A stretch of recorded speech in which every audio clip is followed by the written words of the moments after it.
Hello guys, সকাল সকাল চলে যাচ্ছি। এখন আমি কোথায় আছি জানি না, গ্যারেজ যাচ্ছি রে। কি বলবো, কাজ করে তো খেতে হবে নাকি। তো এখন গ্যারেজ যাচ্ছি। তো তোমরা কেমন আছো? তোমরা যেমনই বা থাকলো, আমি তো ভালোই আছি। দেখতে পাচ্ছ হাসি খুশি। আর কি বলবো, তোমাদেরকে দেখতে থাকো। তারপরে পৌঁছে গেছি গ্যারেজ। গ্যারেজে পুরো ফাঁকা ফাঁকা আছে, এখন মাল দেয়া ভর্তি। তোমরা চলে আসো, কত আছে গাড়ি ছাড়বো এবারে। पूरा मैकेनिक हूँ, mechanic, this is mechanic power, देखेगा मैकेनिक पावर। তো তারপরে এই যে আমাদের বাপিদা চলে এসেছে। বলছে কি রে বন্ধু, কেমন আছো? বাপিদা পুরো ভালোই আছে। বাপিদার জন্য একটা লাইক করো সবাই, কি বললো তোমাদেরকে।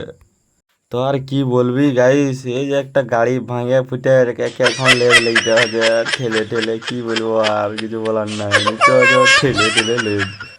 তো লেদেরলে এখন আমরা গ্যারেজ যাচ্ছি ঘুরে, মোটর সাইকেল করে যাচ্ছি। দেখতে পাচ্ছ গাইস কেমন যাচ্ছি, দাদা আছে আমি আছি। তো এখন যাবো গ্যারেজ, ঘুরে গ্যারেজ চলে যাব। তো পুরা তখন থেকে কি দেখছো তোমরা? তো দেখেছো তো লাইক দাও, কি বলবো।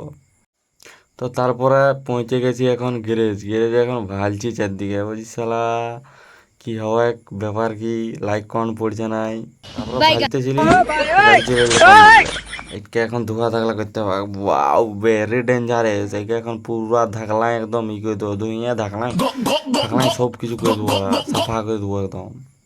তো তোমরা একটুকু লাইক কমেন্ট শেয়ার করো জলদি ফটাক সে। ভালো লাগলে একটুকু ফলো মারবে, নাই তো তোমাদের ব্যাপার, কি বলবো তোমাদের, কিছু বলার নেই।